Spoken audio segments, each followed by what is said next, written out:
Hello and welcome back to English Today. This is DVD 10 and the second DVD of your lower intermediate level. And in this DVD, we'll begin with another 3 episodes of our story, That's Life, followed by our special TV programs where our travel expert will be looking at capsule hotels. And then in our cinema program, we'll be talking about Bollywood. Then in the grammar section, we will study more about the forms will and going to in the future and their uses. We'll also study the past continuous tense and the different uses of the word like. So, I hope you enjoy yourselves.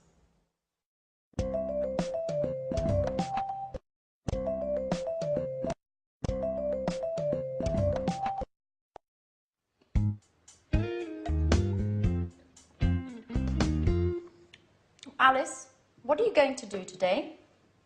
I don't know. Why? Well, I'm going to do some shopping for this evening. Would you like to come along? I'd like to make dinner for Jack's aunt. I also want to invite Sharon and Peter. My lesson is at 3. I don't know what time I'll finish. Well, don't worry. I'm going to do some work before that. I don't think I'll finish before 5. So, what do you say? Okay. But only if you loan me your red hat. Okay, I'll lend you the hat. But be careful. If you lose it, I'll get very angry. Good morning, everyone. Oh, good morning, Mrs. Andreini. What are you talking about? We're deciding what we're going to do today. How are you going to spend your day? I think I'll go for a walk in the city centre. Maybe do a little shopping. Oh, I think it's going to rain. Just look at those clouds. Hi, guys. Hi, Auntie. Morning. I'm on my way out. Jack, aren't you going to have breakfast? Oh, I can't, Auntie. I'm meeting a Japanese client. If I get there late, my boss will have a fit. You can't go on an empty stomach. Oh, don't worry. I'll have something to eat at lunch. Oh, wait, Jack. I'll come with you. So, we'll see each other at 5. Don't forget.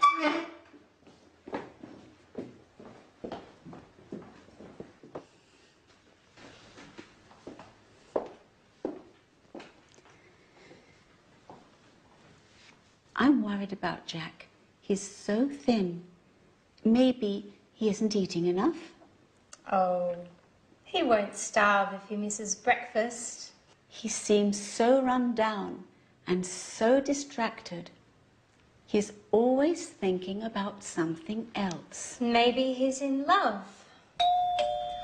Excuse me a moment. I'll get that.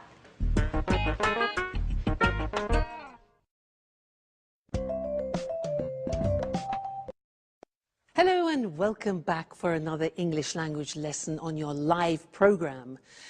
I want to tell you something else about will. Remember that we learned will for snap decisions, like I'll buy it. Well, now I want to teach you another use of will which is very common for predictions. And I want you to watch this situation which is very typical of the use of will. Okay? Great. Good afternoon, ladies and gentlemen, and here is the weather forecast for the bank holiday weekend. In North Scotland, it will be very cold, with outbreaks of snow in the mountains. Temperatures will remain low as a cold front moves across the region. Now, in the north of England, it will be somewhat wet, as rain will move across the region until late into the night. So if you're planning on going walking, take some waterproof clothes with you. In East Anglia, it will be dry, but generally dull and rather cloudy, unfortunately. However, in South England, it will be a bright, clear day with sunshine, a day for the beach. And in southeast England, in the morning, it will be foggy, but then it will clear in the afternoon and there will be a wonderful warm wind.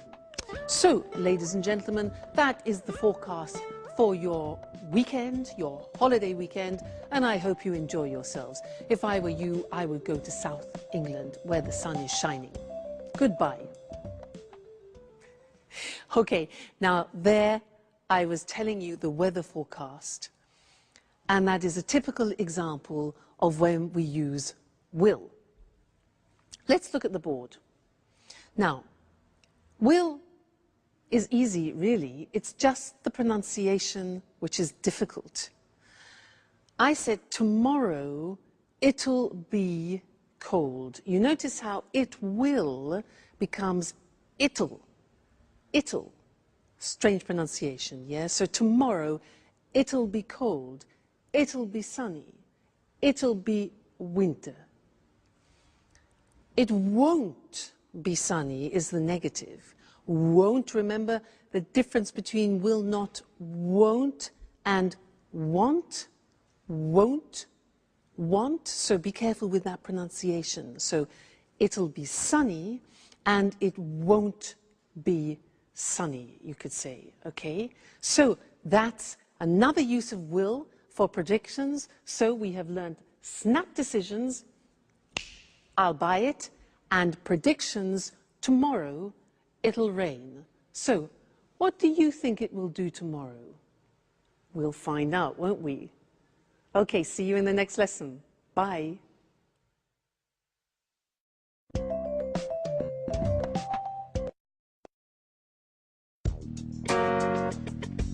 Sharon, this is Jack's Aunt Carolina. It's a pleasure to meet you. I'm Sharon Evans. I live next door.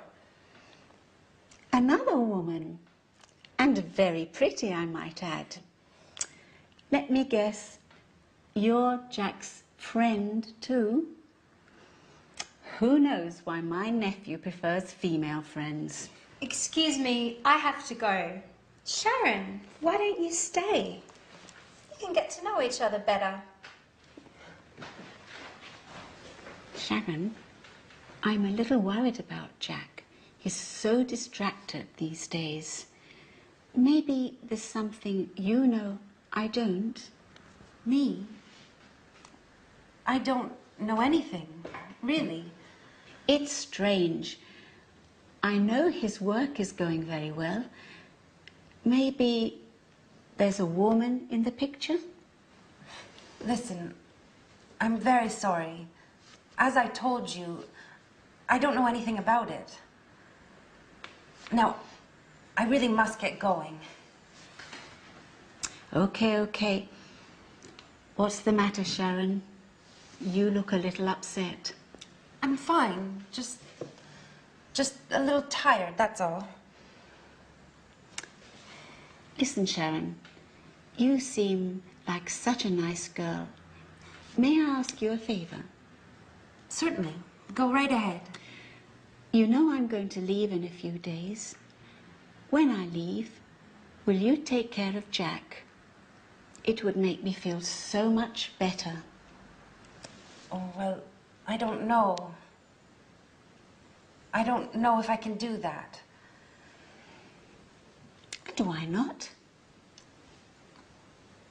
I'm not really the right person. And I'm also engaged to Peter. We live together. Engaged. That's strange. Why do you say that? Because love is joyful, my girl. And you seem, well, you seem so unhappy.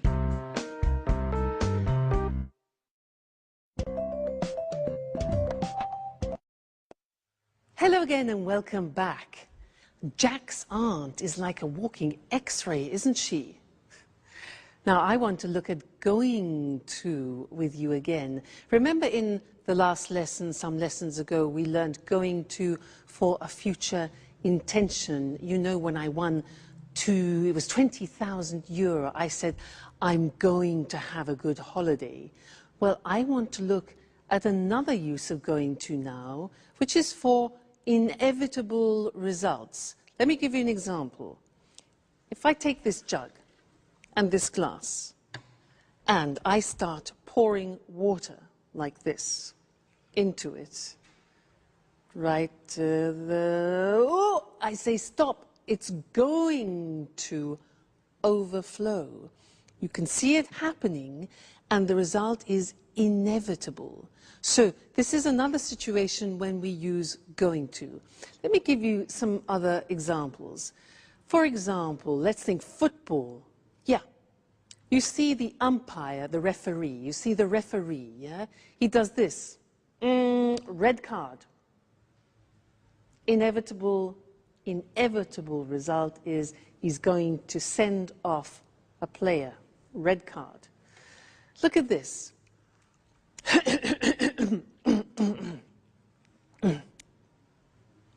I'm going to make a speech. I'm clearing my throat. I'm preparing myself.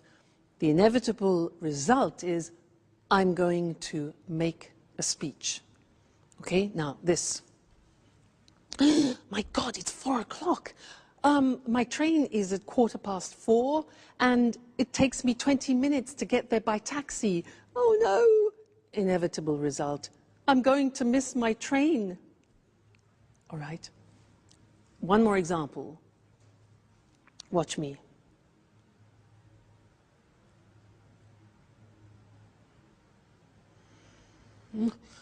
I'm going to fall asleep. That's the inevitable reaction, okay? So I want to look at those with you on the screen now. Let's have a look. So before we said that we use going to for future intentions, so let's remind ourselves of that. So I'm going to learn Portuguese, for example, or he's going to make a speech. These are intentions, okay? Be careful, you're going to drop those plates.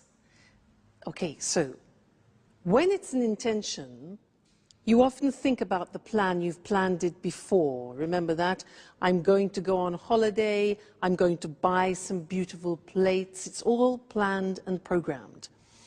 But going to, in this situation I showed you, is for something you see is about to happen. So, I look at my clock. I'm going to miss my train. The referee's going to send him off the football pitch, for example. Be careful. You're going to lose the match in the football situation, for example. Okay? So these are all things that are going to happen. You see them, and it's inevitable.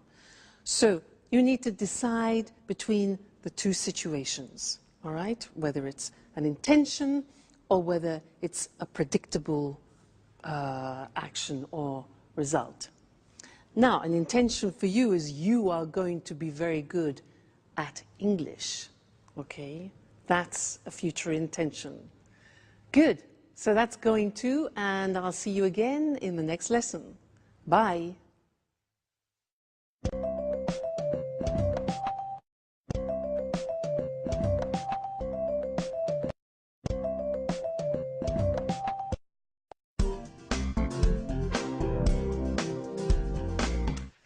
Hello, Anne.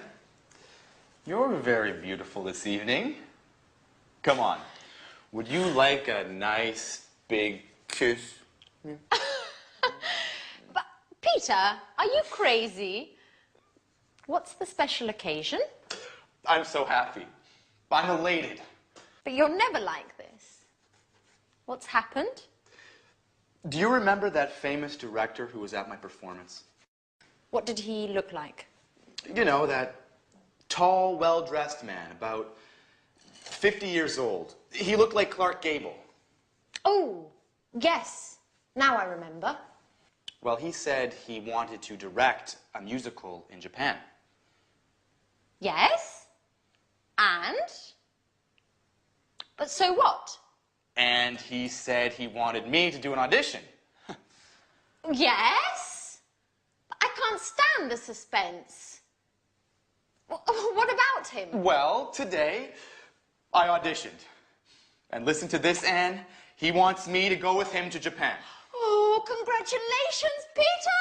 That's fantastic. I'm so happy for you. Oh, now tell me everything. What was the audition like? I was very nervous. At first, he asked me to sing. And then he asked me to act like a snob. You know, they're putting on My Fair Lady, and they're looking for an actor to play the professor of pronunciation. Remember, this professor transforms a simple flower girl into a high society star. Oh, wow! A leading role! You are perfect for the part. But you like wearing fancy scarves. You enjoy using a superior tone of voice. And are you going to move to Japan? Of course. I'm so excited about the idea of living there. I wonder what it will be like. What does Sharon think about all this? Well, she doesn't know yet. You know, she's so moody. I need to find the right words. Anyways, all I can think about now is celebrating. Do you want to go dancing? But you hate dancing, Peter. I know, but I want to be crazy tonight. Put on your best dress. I want you to look like Sophia Loren. Hey, what's happening here? You're kissing each other. Alice, now hold on. I'm leaving for Japan. For Japan? What are you going to do in Japan? I'm going to act in a great musical, My Fair Lady. That's amazing. And when are you going to leave? I don't really know yet. I think we're going to leave in 2 or 3 weeks, at the most. And what does Sharon think about this? Sharon? Sharon? All you want to know about is Sharon. I imagine she'll be very pleased to come with me. At any rate, it's time to party. We're going dancing. Would you like to join us? Dancing? Why aren't you always like this? Going to Japan is making you much more fun.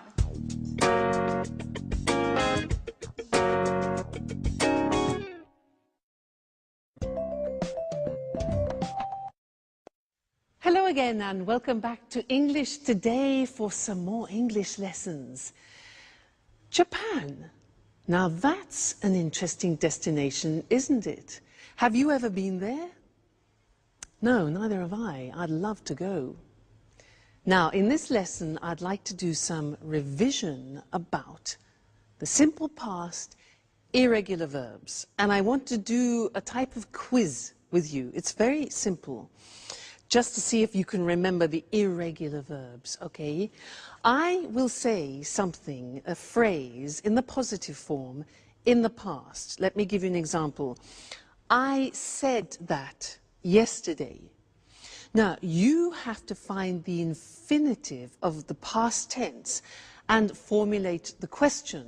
So, I said that yesterday. What's the question? What? Remember, yeah, the auxiliary for the simple past is did. What did I? Now, said is the past tense of what? Say. Exactly. So, what did I say yesterday? All right, that's the quiz. I say the positive form, you make the question form. All right, let's start. Okay. I sold it yesterday. I sold it yesterday. When? Sold. When did I sell it? Okay, sell, sold. Next one. I met him on Monday. I met him on Monday. Met. So when? Yeah, okay. When did I meet him? When did I meet him? Very good. Next one. I came by train. I came by train. How? Came. Did I come? All right. How did I come? Very good. Next one. I had a problem. I had a problem. Be careful. I had a problem. What problem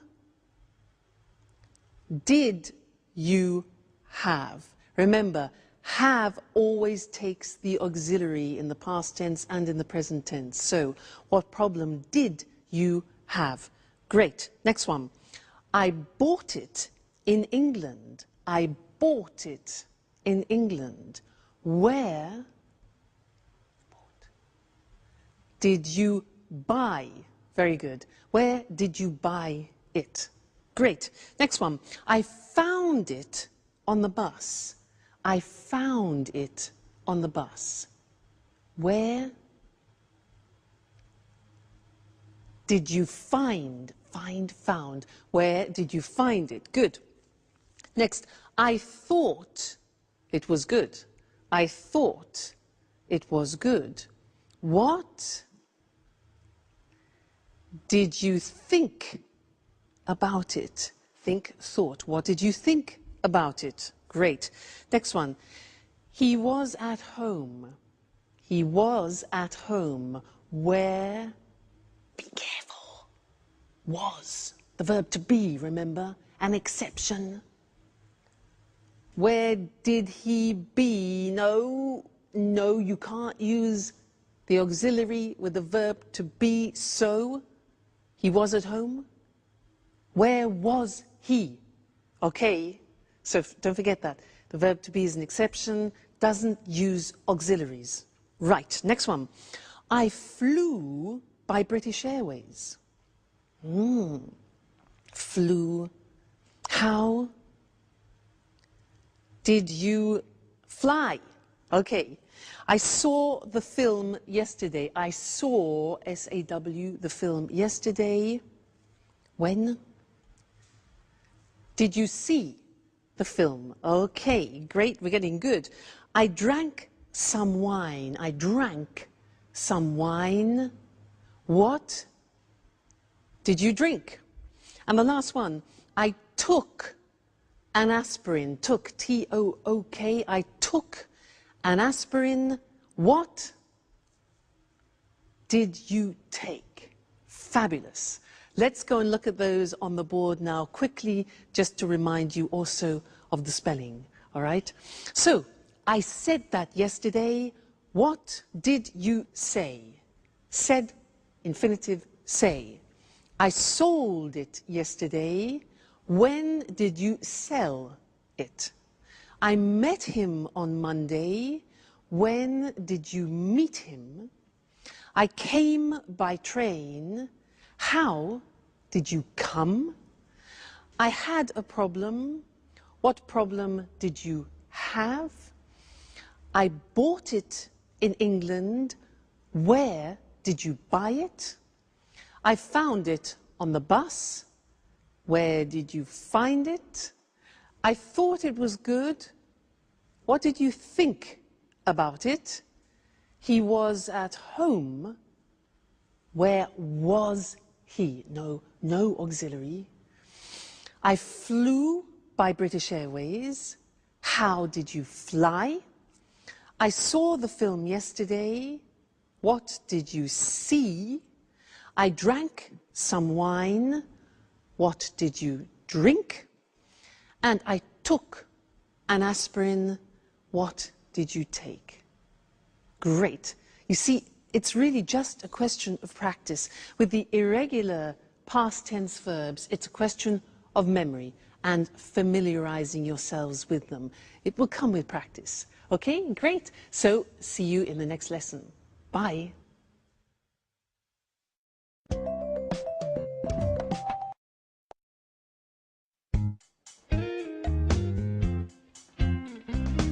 Hi, everybody. Wow. I'm really pleased to see everyone dressing up like this for me. Ha ha. You'd like to be the center of attention, wouldn't you? Well, of course. And that color really suits you. And Alice, made up like that, you look much older. What's happening anyway? Why are you all so elegant? Did I forget something? No, Jack. We're going out to celebrate with Peter. He's going to play a role in a musical. And he's moving to Japan. To Japan? What does Sharon think about all this? She doesn't know. Anyway, according to Peter, she'll be ecstatic about the idea of moving to Japan. Moving to Japan? What does Sharon have to do with Peter's musical anyway? Well, you know how it is, Jack. When two people are together, they make changes together. And anyway, why do you care if Peter and Sharon move to Japan? Oh, I don't care. But I really don't think that Sharon is going to be happy about moving to Japan. That's what you think. Well, of course, I could be wrong. In any case, it's useless to make guesses. Hey, Jack, do you want to come with us? Not really. Tell Peter I'm sorry, but I don't really feel like celebrating tonight. Well, you don't know what you're missing. Sayonara, Jack.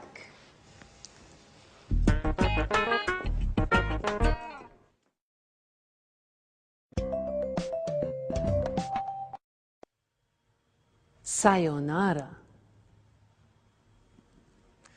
Do you know what that is in English? Well, it's hello, hi, howdy, how you doing, how's it going? Sayonara. In that episode, we heard 3 interesting uses of like. Now, Anne said, what did he look like? Peter said, I wonder what it'll be like.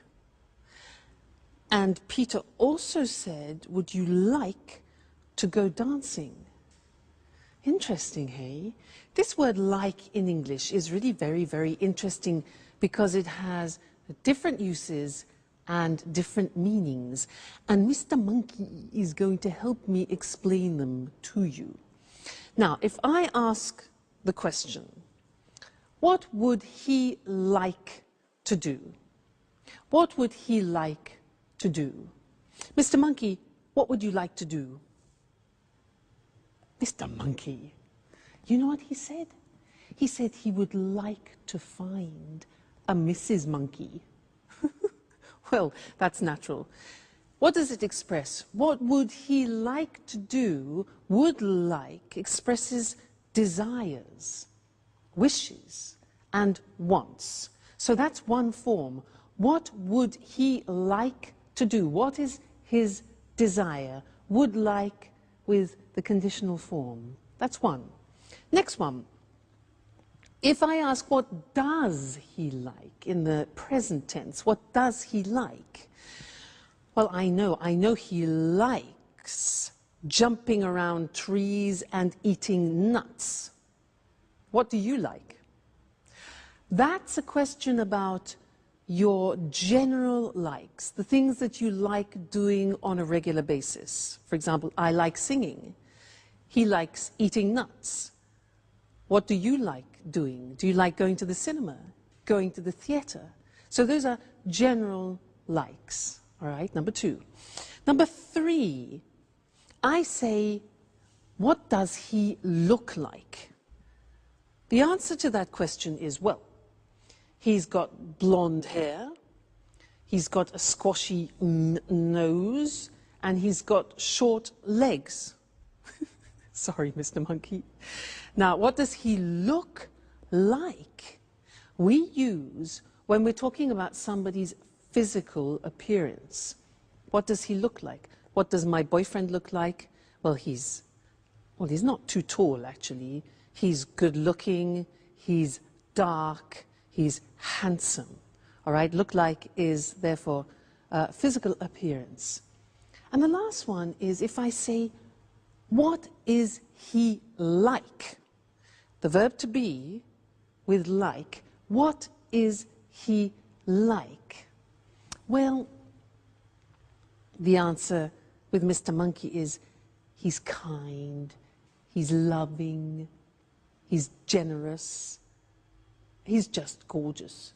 So what is he like is the general impression about something. So that's 4 different uses of like. Very, very interesting. Let's look at them together on the board to help you. So the first thing we said was talking about a specific request about something you desire or something you want, okay? So what would he like to do? So would like. The answer could be, in his case, he'd like to have a long holiday in the sun. Yeah, and wouldn't you? All right.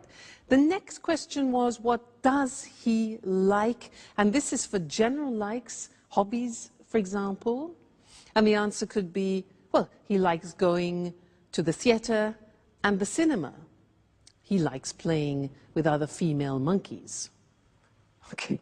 So, next question was, what does he look like? Now that's for physical appearance, remember?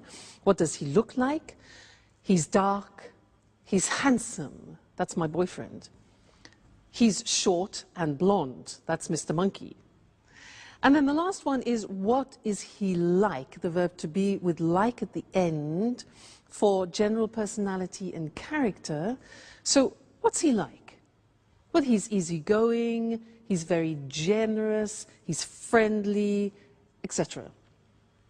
I want to draw your attention to one more question in English, which is often confused by people who speak other languages. The question, how is he, means only one thing in English.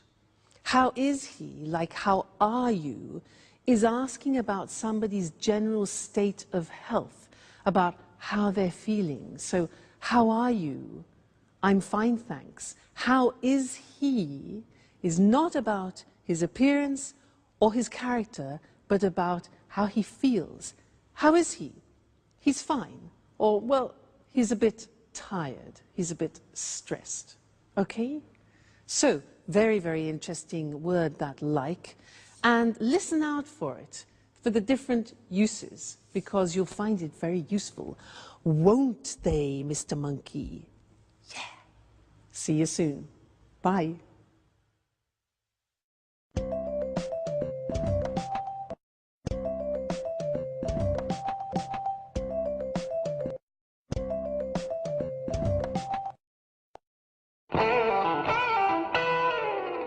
Yes, sure. Okay, 4 o'clock is fine. I'll see you later. Bye. Who are you speaking to, Sharon? To the museum I sent my CV to. I'm going to have an interview this afternoon. Ah, great. But I really don't understand why you're in such a rush to find a job. You know very well I don't enjoy being a tour guide. Now, let's get back to us. Where were you last night? You didn't get home until 3 in the morning. I was out with Anne and Alice. Listen, Sharon, I have to tell you something very important. What's the matter, Peter?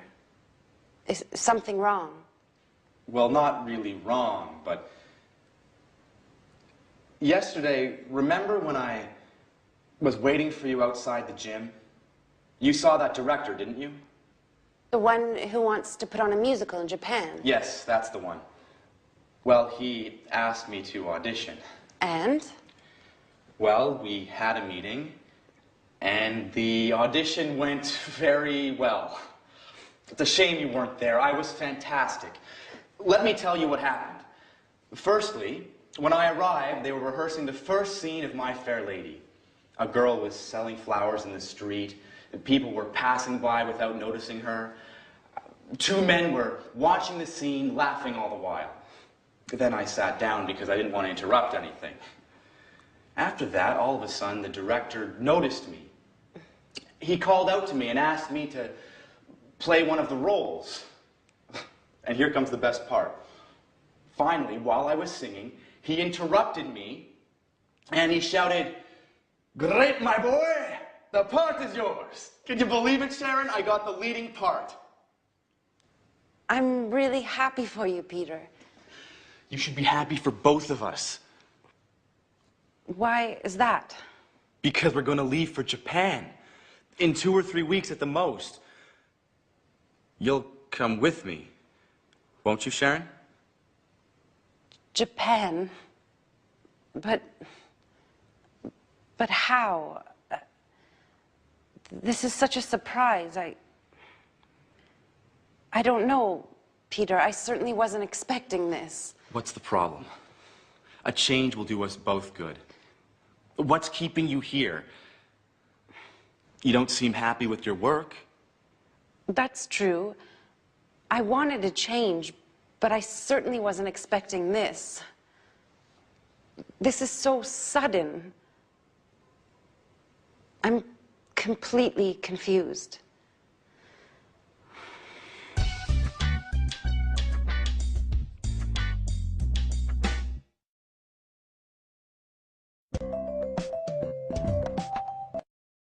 Hello again. Peter and Japan, or Jack and England? Sharon, the choice is yours. What would you choose? Now, there was something that Peter said in that episode which is interesting and that I'd like to teach you now. He said, while I was singing, he interrupted me and shouted, "The part is yours." While I was singing, he interrupted me. Now that is an example of the past continuous tense, which is what I'd like to look at with you now. And I want to give you some examples of that if you listen, using my friend, the alchemist. Now this is the alchemist. And he travels through many countries looking for magical potions to help people. And he was traveling in Tibet for many, many days and was extremely tired. So he decided to lie down and rest. So Mr. Alchemist rested in the mountains of Tibet. And while he was resting, a magical butterfly from Tibet rested near his head to protect him. And these butterflies in Tibet protect good people from the evil around. And there are evil things in the mountains of Tibet.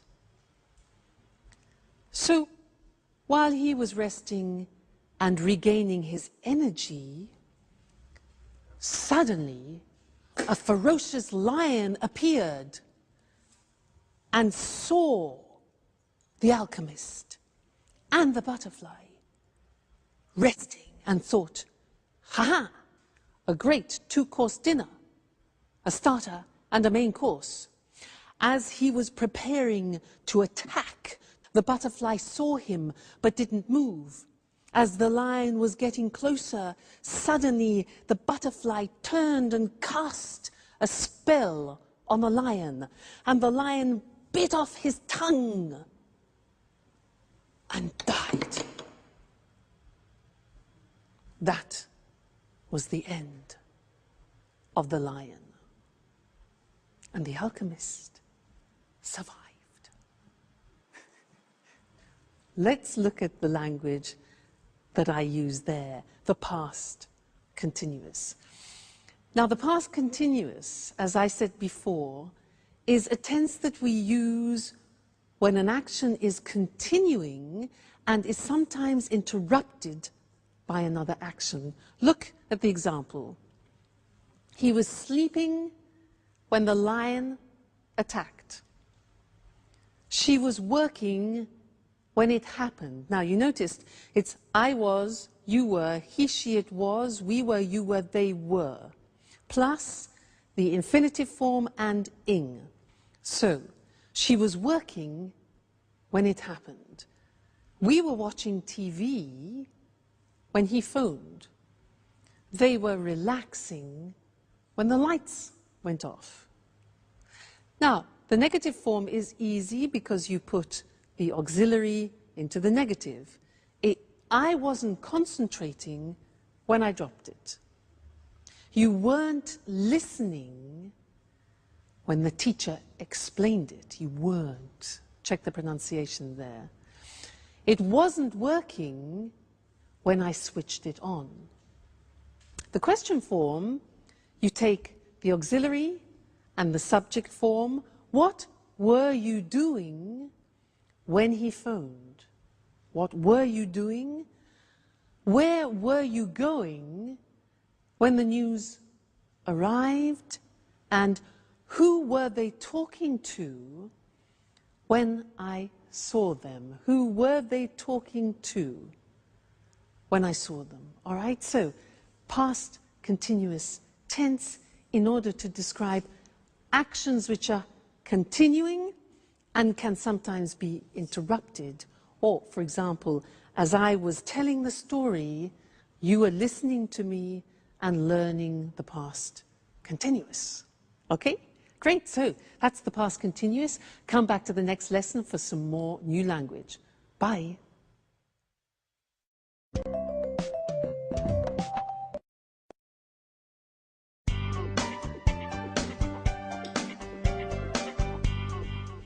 Hi, Anne. What's that smell? What are you cooking?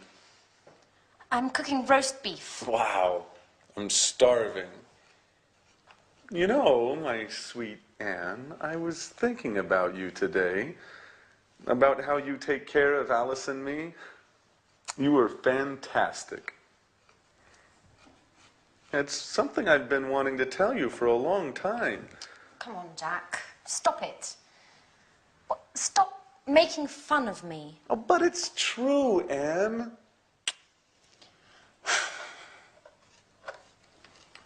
What's the matter? Why are you so nervous today? I know everything, Jack.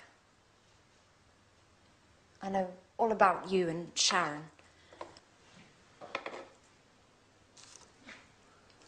And what is it exactly that you know?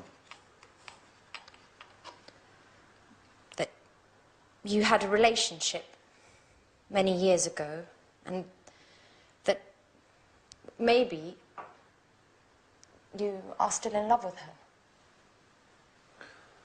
And how did you find this out?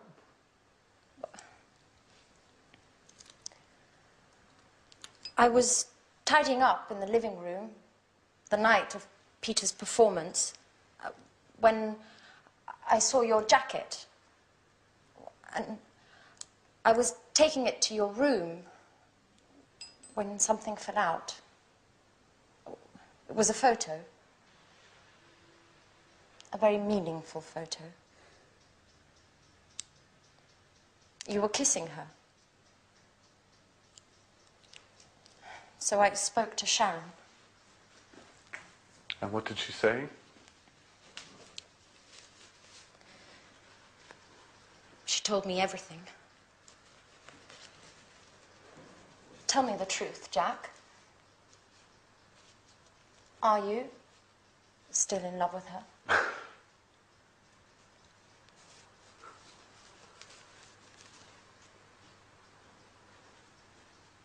Well,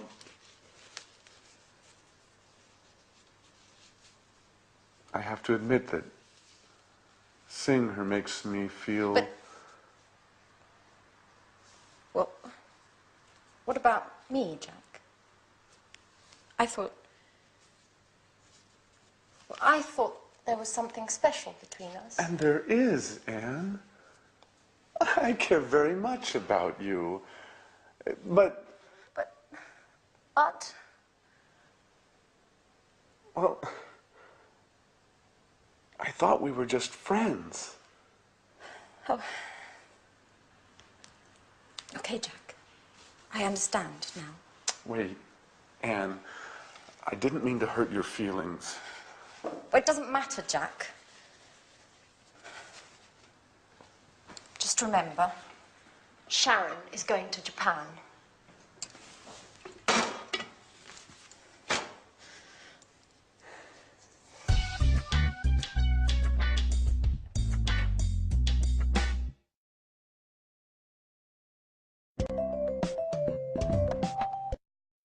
Hello again and welcome back for some more English.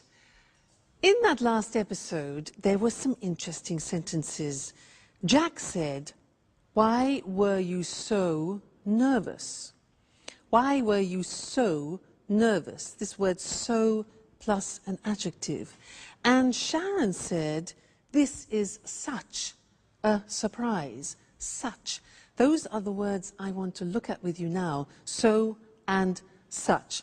Now, I want to illustrate them by telling you something about a holiday that I went on. Listen to how I use them. Now, in front of me, I have some objects which I found when I went to Tibet. I had a fantastic holiday in Tibet. It was so interesting. And we visited the monasteries there, which was so huge and so beautiful. And inside the monasteries, we met some monks. Now, there aren't actually many monks left in the monasteries anymore, but they were very interesting and so special. And we saw this instrument. This here is an instrument. And look, if you can open it, it's so strange. Look at this. And it's so long. And it's actually so difficult to blow. I'll try. Listen.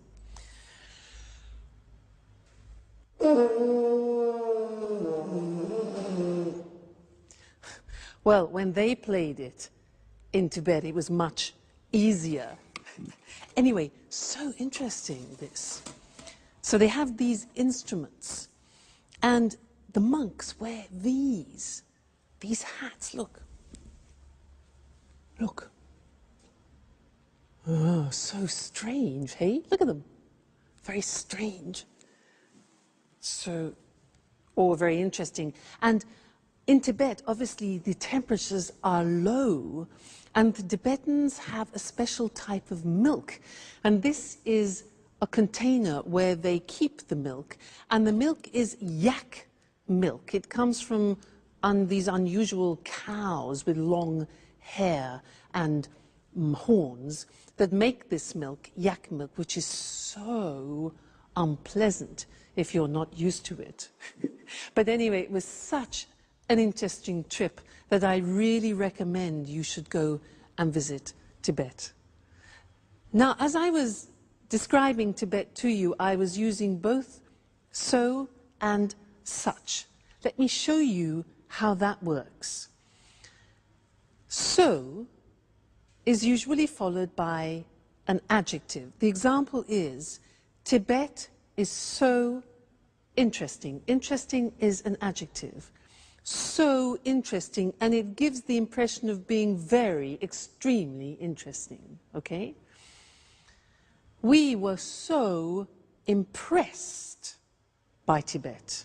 So plus adjective. These instruments are so difficult to play, okay? They're so difficult to play. The monasteries are so huge, and it was so cheap. In fact, the holiday was so cheap. All right, so followed by an adjective. Now, such. I said it was such an interesting trip. Now, look at that.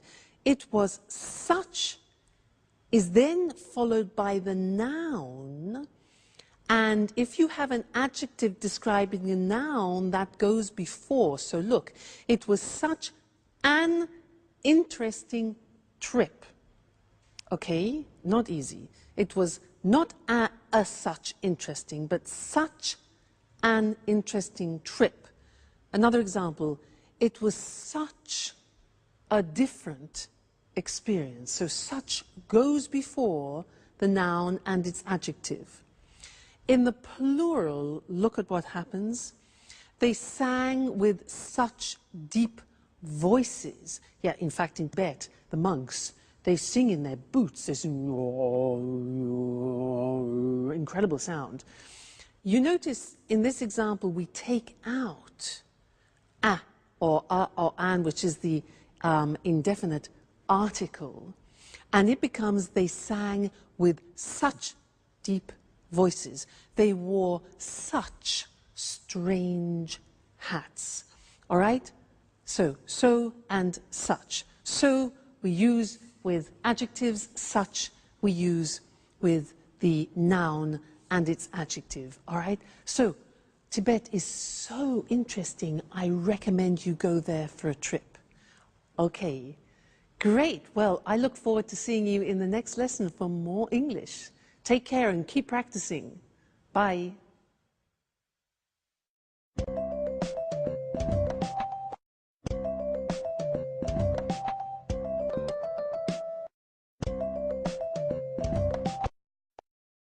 Good morning. Welcome to this week's edition of the Travel Programme, and welcome to Christine Oteng, our travel expert. Good morning, Lucy. Well, Christine, statistics from the International Tourist Office show that Japan is the in destination at the moment for holidays. That doesn't surprise me. Japan's a fascinating country. Yes, I'm sure it is, but tourists do worry about high prices in Japan. It's true, Japan can be expensive, but there are ways to save money. Visitors can save on accommodation, for example. What do you have in mind? Well, I'm thinking of capsule hotels. There are lots of them in Tokyo and in other Japanese cities. What on earth is a capsule hotel? It's a low-budget hotel. It doesn't have bedrooms. Instead, it has capsules. You sleep in a capsule. This is a plastic box, 2 meters long, 1 meter wide and 1 meter high. Incredible. It sounds like a coffin. Yes, but they're more comfortable than a coffin.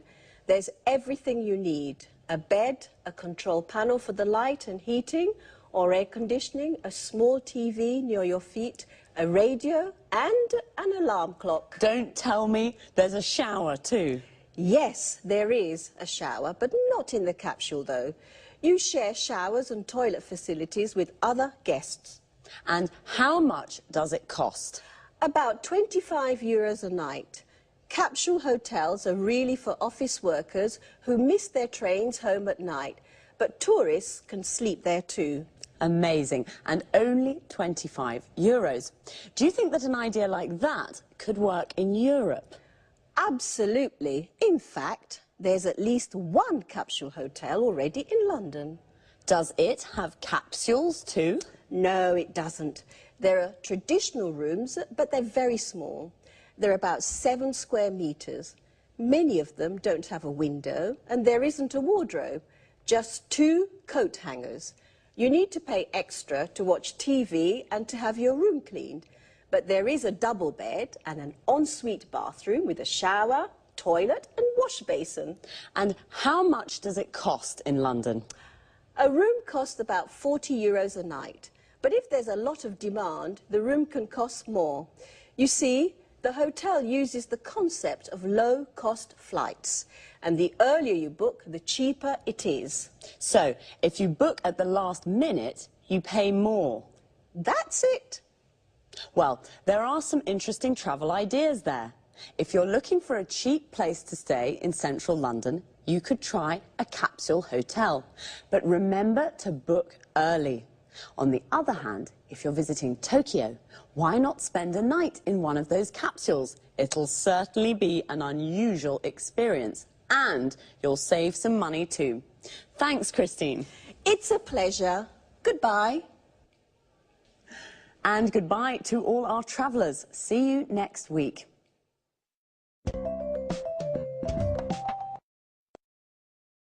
Christine said Japan is the in destination at the moment. We say something is in when it's fashionable and popular. We can say green is in, or green is the in colour. This means that it's a popular colour at the moment. And did you know what a capsule hotel is? I didn't. It's a low-budget hotel with capsules instead of rooms. Low budget means it doesn't cost very much, so a low-budget hotel is cheap accommodation. Remember, accommodation is the place where you sleep. How much does it cost? This is the question you ask when you want to know the price of something. It costs about €25 a night. Notice we say the price of a hotel room, about €40 a night. We use about before the price to indicate that it isn't exact. It could cost a little more or a little less. And we say €40 a night. This means for one night. In London, the earlier you book a room, the cheaper it is. To book means to reserve. So you should book early. This means you should reserve the room as soon as you can, because if you book at the last minute, it's more expensive. At the last minute means very late, just before you leave. So now let's look at some hotel vocabulary. A double room is a room with a double bed, a bed for two people. A single room is a room with a single bed for one person. Usually in a hotel room, there's a wardrobe, the place where you put your clothes. An ensuite bathroom is a private bathroom for your use only.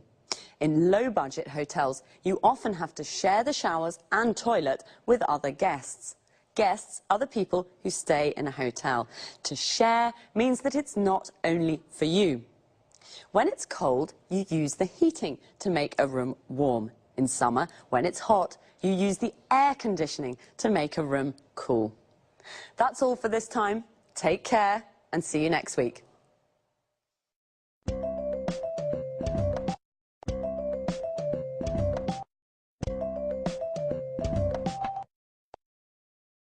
Good morning and welcome to this week's edition of Talk Cinema. And welcome to Sanjeev Gupta, our cinema expert. Hi, Lucy, and hello, everyone. Well, Sanjeev, what are we talking about today? Bollywood. I'm sure you're a real expert, Sanjeev, and a fan. Absolutely. I adore Bollywood films. You know, my brother's a director in Mumbai.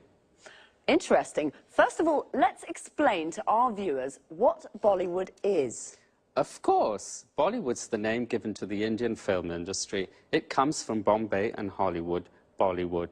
Bombay's the center of the Indian film industry. Bombay's now called Mumbai, but the name Bollywood is still used. As you seem to be such an expert, I can ask you lots of questions. Fire away. How many films are made in Bollywood each year? About 800. The same as the number of films that are made in Hollywood. Wow, filmmaking's a really big business in India.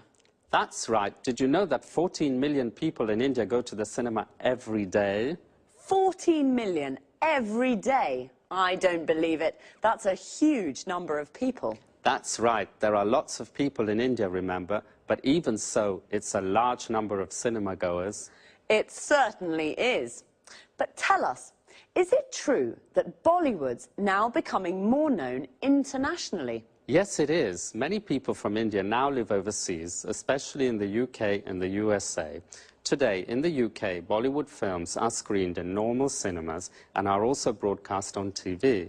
The films are becoming popular with new audiences. Also, you know, Hollywood's beginning to copy Bollywood. The film Moulin Rouge, for example, used lots of ideas that are common in Bollywood films. I see. But what's so special about Bollywood films? The films are full of colour, with beautiful traditional Indian costumes and lots of Indian music and dancing. But there's one thing I don't like. The storylines are nearly always the same. Love stories, I mean. I see. What about the actors? Does Bollywood have its own film stars? It certainly does. They're very famous and very rich, just like Hollywood stars. Well, stars are the same everywhere.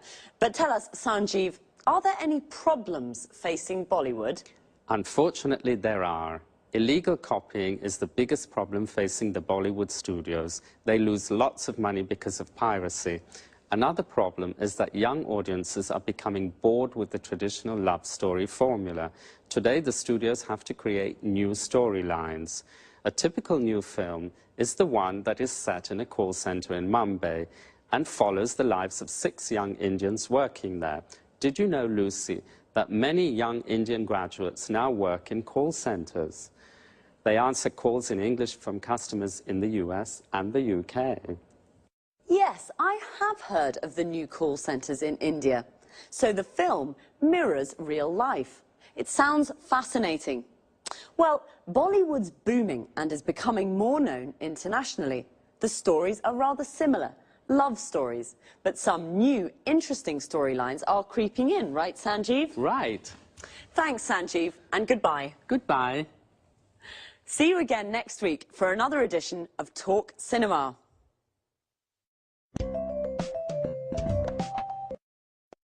So, Bollywood is booming. We say something is booming when it is growing quickly and becoming successful. Bollywood is the name of India's film industry. The film industry is everything connected with making films. The music industry is everything connected with making music. Sanjeev said that Indian films are screened in cinemas in the UK and broadcast on TV. We say that a film is screened in a cinema, which means it is shown there, and a film is broadcast on TV means it is shown on TV. Well, I didn't know there were so many cinema goers in India. A cinema goer is a person who goes to the cinema to watch films. Are you a cinema goer? Do you like love stories? A love story is a story about love. Most Indian films are love stories. In fact, the storylines are nearly all the same. A storyline is how a story develops. So the storyline of a film is what happens in the film. The audience is all the people in the cinema watching a film. In a theatre, the audience is the people watching a play. Young audiences in India are bored with love stories. This is a problem Sanjeev mentioned. He also said illegal copying and piracy are problems. Illegal copying is when somebody copies a film without permission. It is illegal. And piracy is when people sell the illegal copies. Bollywood studios lose money because of illegal copying and piracy. It's a problem for film and music industries all over the world. Do you remember the expression Sanjeev used when I told him I had lots of questions for him? He said, "Fire away." This is an informal way of saying, ask me those questions. Bye for now. See you next week.